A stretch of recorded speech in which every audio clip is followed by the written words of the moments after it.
To visualize the stain using the ImmPACT DAB substrate, prepare the working solution by adding 1 drop of chromogen for every ml of diluent.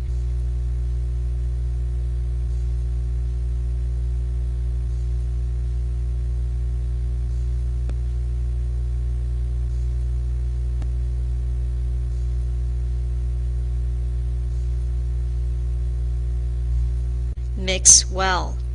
This working solution is stable at room temperature for up to 5 days or 2 weeks in the refrigerator.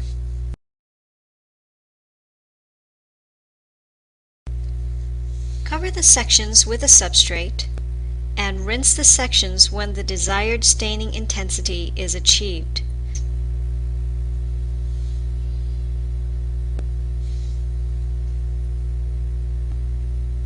This will usually take about 2 to 10 minutes.